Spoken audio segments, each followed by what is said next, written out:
अस्सलामुअलैकुम।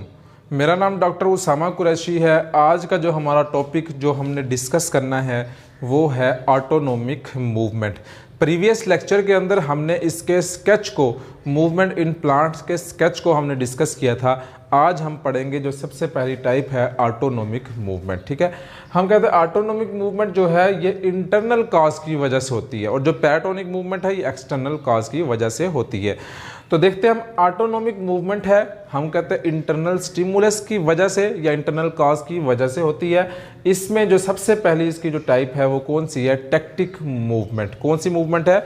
Tactic movement. ठीक है, हम कहते हैं टेक्टिक मूवमेंट कौन सी मूवमेंट है? जिसके अंदर इंटायर सेल या ऑर्गेनिज्म क्या करता है? मूव करता है। ठीक है, फिर टेक्टिक मूवमेंट के अंदर दो तरह की आती है, फोटोटेक्टिक मूवमेंट और कीमोटेक्टिक मूवमेंट। ठीक है, सबसे पहले हम देखते हैं फोटोटेक्टिक मूवमेंट किसकी वजह से है? ड्यू टू लाइट की वजह से है। ठीक है, या तो प्लांट जो है या ये जो सेल है या ऑर्गेनिज्म है ये या तो लाइट की तरफ मूव करेगा या लाइट से अवे जाएगा। ठीक है, या लाइट के करीब जाएगा या लाइट से अवे।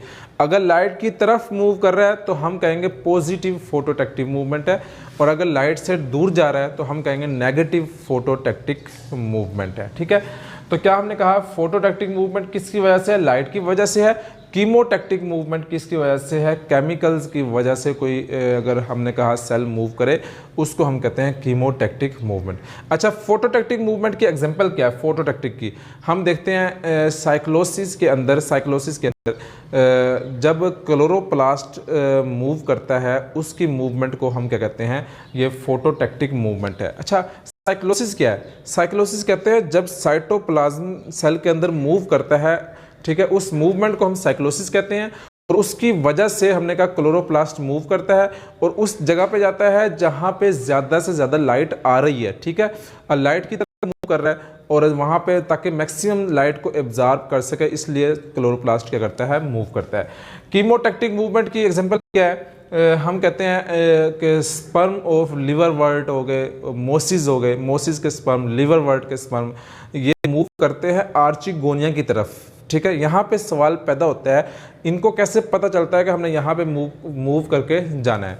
ठीक है, आर्चिगोनिया में एग है, एग क्या प्रोड्यूस करता है? न्यूक्लिक एसिड प्रोड्यूस करता है। एग केमिकल है, न्यूक्लिक एसिड को प्रोड्यूस करता है। ये उस न्यूक्लिक एसिड के सिग्नल की वजह से मूव करके जाते हैं स्पर्म किसकी तरफ? आर्चिगोनिया की तरफ मूव करके जाते हैं। ठीक है, एक बार दोबारा रिपीट कर देता हूँ। हमने टेक्टिक मूवमेंट को पढ़ा, तो टेक्टिक मूवमेंट क्या है? जिसके अंदर इंटायर सेल या ऑर्गेनिज्म मूव करता है।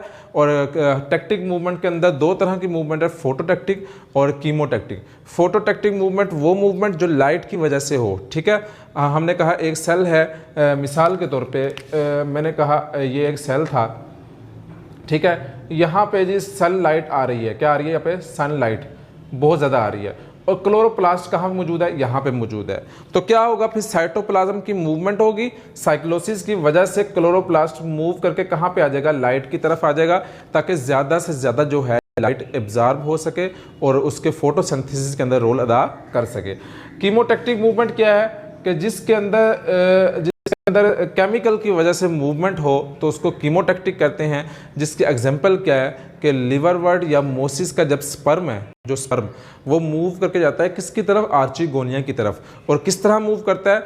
जो आर्चिगोनिया में एग मौजूद है वो एग न्यूक्लिक एसिड प्रोड्यूस करता है और उस न्यूक्लिक एसिड के सिग्नल की वजह से स्पर्म जो है उस आर्चिगोनिया की तरफ मूव करता है। और ये एग्जाम्पल है कीमोटेक्टिक की एग्जाम्पल है। अब देखते हैं टर्गर मूवमेंट। ठीक है, टर्गर का लफ्ज़ आ गया। टर्गर मूवमेंट कौन सी मूवमेंट होती है? जिसमें टर्जिडिटी की वजह से क्या हो? मूवमेंट हो। हाँ, ठीक है, कैसे इसकी कौन सी टाइप है? हम इसमें देखते हैं स्लीप मूवमेंट आती है, रैपिड मूवमेंट आती है। ठीक है, यहाँ लिख भी दिया मैंने, due to differential changes in turgor. ठीक है, कि मुख्तलिफ चेंजिंग टर्जिडिटी के अंदर, या गेन और लॉस ऑफ वाटर के, ठीक है, वाटर को लॉस करने से टर्जिडिटी लूज होगी, वाटर को गेन करने से टर्जिडिटी वापस आ जाएगी। इसकी मूवमेंट से हमने कहा इसके डिफरेंशियल चेंजेस की वजह से मूवमेंट होती है, उसको हम कहते हैं टर्गर मूवमेंट। जो इसकी दो टाइप हैं, स्लीप मूवमेंट है और रैपिड मूवमेंट है। स्लीप मूवमेंट हमने अक्सर देखा होगा, कुछ प्लांट ऐसे हैं जिसके हम आम लफ्ज़ों में कहते हैं कि जो पौधे हैं ये पौधा रात को सो जाता है, ठीक है। होता क्या है, उसके जो लीव्स हैं वो क्लोज हो जाते हैं रात को, और दिन के टाइम वापस क्या होते हैं, ओपन हो जाते हैं, ठीक है। इसकी रीज़न क्या है, इसकी रीज़न ये है कि लीव जहाँ से अटैच होता है, ठीक है, जिस शूट के साथ अटैच होता है उस जगह पे हमने कहा एक एरिया होता है, एक उभार सा होता है लीव, जिसके लीव की बेस पे क्या होता है, एक उभार होता है, एक एरिया जिसको हम क्या कहते हैं, पल्वीनस कहते हैं। क्या कहते हैं, पल्वीनस। उस पल्वीनस के अंदर सेल्स होते हैं मौजूद, क्या कहते हैं, सेल्स। अच्छा, होता क्या है कि जो लोअर साइड के सेल होते हैं, यहाँ पे जो होते हैं लोअर साइड के जो सेल होते हैं, ठीक है, पल्वीनस के लोअर के सेल, होता क्या, रात के टाइम ये अपनी टर्जिडिटी लूज कर देते हैं, ठीक है। और जब जैसे ही टर्जिडिटी लूज होती है, सेल हमने कहा विल्ट हो जाते हैं, उसकी वजह से जो लीव है ये स्ट्रेट नहीं रहता, बल्कि क्या होता है, क्लोज हो जाता है, ठीक है, लोअर हो जाता है, ठीक है। और दिन के टाइम टर्जिडिटी वापस आ जाती है, गेन कर लेते हैं। जैसे ही टर्जिडिटी गेन होती है, जो लीव है ये वापस अपनी असल हालत में आ जाता है, अपनी असल शक्ल के अंदर आ जाता है, ठीक है। ये तो है स्लीप मूवमेंट की एग्जाम्पल। अब देखते हैं रैपिड मूवमेंट क्या है। रैपिड मूवमेंट कहते हैं कुछ प्लांट ऐसे होते हैं जिनको हम टच करें ना, जिसका टच मी नॉट प्लांट है, ठीक है, जिसको हम टच करें फौरी तौर पे लीव क्लोज हो जाते हैं उसके, ठीक है, और फौरी तौर पे क्या होता है, लीव क्लोज हो जाते हैं। अच्छा, उसकी क्या रीज़न है, उसकी रीज़न ये है, वो कहते हैं कि असल में उसकी रीज़न भी पल्वीनस ही है। होता क्या है कि पल्वीनस में से पोटाशियम जो है साल्ट, ये फौरी तौर पे निकल जाता है। जैसे ही साल्ट निकलता है, और साल्ट के पीछे जो वाटर भी है पल्वीनस से, वो भी निकल जाता है। जैसे ही वाटर निकलेगा तो फौरी तौर पे जो हमने कहा लीव है वो क्लोज हो जाएगा, ठीक है। अच्छा, कुछ देर बाद जब हम उसको हाथ नहीं लगाते तो दोबारा वापस साल्ट आता है, पोटाशियम आयन वापस आते हैं, ठीक है। और आयन आने के जैसे ही वापस आते हैं तो उसके पीछे वाटर भी आता है, टर्जिडिटी वापस गेन होती है, और उसकी वजह से लीव क्या होता है, स्ट्रेट हो जाता है, ठीक है। हमने इसमें पढ़ा टर्गर मूवमेंट। टर्गर मूवमेंट को मैं रिपीट कर देता हूँ कि हमने कहा डिफरेंशियल चेंजेस हो टर्जिडिटी के अंदर, उसकी वजह से जो मूवमेंट होती है वो टर्गर मूवमेंट है। इसके दो टाइप्स हैं, कौन कौन सी, स्लीप मूवमेंट और रैपिड मूवमेंट। स्लीप मूवमेंट कौन सी है कि ऐसे प्लांट्स के जिनके लीव्स रात के टाइम क्लोज हो जाते हैं और दिन के टाइम वापस ओपन हो जाते हैं, और उसकी रीज़न क्या है कि जो उसका पल्वीनस एरिया है वहाँ से टर्जिडिटी रात के टाइम लूज हो जाती है और दिन के टाइम वापस गेन हो जाती है, जिसकी लीव्स क्लोज होते हैं और ओपन होते हैं, ठीक है। रैपिड मूवमेंट को हमने देखा। रैपिड मूवमेंट क्या है कि ऐसे प्लांट्स जिनको हम टच करें और फौरी तौर पे उनके जो लीव्स हैं वो क्लोज हो जाए। उसकी रीज़न क्या है कि उसमें से फौरी तौर पे पोटाशियम आयन लूज होता है। जैसे पोटाशियम आयन निकलता है उसके पीछे वाटर भी लूज होता है, वाटर भी निकलता है, और टर्जिडिटी लूज होती है और लीव क्या हो जाते हैं, क्लोज हो जाते हैं। फिर कुछ देर बाद वापस पोटाशियम आयन आते हैं और उसके पीछे वाटर आता है और टर्जिडिटी गेन होती है और लीव वापस क्या हो जाते हैं, ओपन हो जाते हैं, ठीक है। इसकी एग्जांपल है रैपिड मूवमेंट की टच मी नॉट प्लांट है और माइमूसा प्लांट है। अब आगे चलते हैं, हम देखते हैं ग्रोथ मूवमेंट क्या है। ऐसी मूवमेंट जो डिफरेंशियल ग्रोथ की वजह से हो, ठीक है, उस ग्रोथ की वजह से जो मूवमेंट होगी उसको हम कहते हैं growth movement, due to unequal growth on two side of the plant और ऑर्गन लाइक स्टेम और रूट्स। इसका मतलब क्या है, वो कह रहा है ये एक हमने कहा स्टेम है, मिसाल ली हमने स्टेम है, ठीक है। इस स्टेम के इस तरफ भी सेल हैं, क्या मतलब है, इस तरफ भी सेल है, इस स्टेम के इस तरफ भी क्या है, सेल मौजूद है, ठीक है, ठीक है, यहाँ समझ लग गई। अब वो कह रहा है ड्यू टू अनइक्वल ग्रोथ, ठीक है, ग्रोथ बराबर नहीं है, अनइक्वल है, कहाँ पे, on two side of plant, दोनों साइडों पे प्लांट की जो ग्रोथ है वो अनइक्वल है, और अनइक्वल की वजह से जो प्लांट कभी राइट साइड पे मूव करेगा, कभी लेफ्ट साइड पे मूव करेगा, इस मूवमेंट को हम ग्रोथ मूवमेंट कहते हैं, ठीक है। कि two side of plant organ, जो प्लांट के ऑर्गन हैं, कौन कौन से ऑर्गन है, स्टेम हो सकता है, रूट हो सकती हैं, ठीक है, लाइक स्टेम और रूट्स, उसकी वजह से जो ग्रोथ होगी हमने कहा वो क्या है, ग्रोथ मूवमेंट है। इसकी मजीद आप आगे हम डिटेल पढ़ेंगे तो आपको मजीद समझ आ जाएगी। तो सबसे पहली ग्रोथ मूवमेंट की जो टाइप है वो क्या है, एपिनास्टी। क्या है, एपिनास्टी। एक बड है, ठीक है, बड, ठीक है, बड के अंदर हमने कहा लीव मौजूद है। हमने कहा बड को देखा तो बड के सेल्स मौजूद हैं अपर सरफेस पे और लोअर सरफेस पे क्या है, सेल है, ठीक है। हमने कहा ये बड है, ठीक है, एक बड, इसकी ये अपर सरफेस है, अंदर वाली सरफेस कौन सी है, लोअर सरफेस।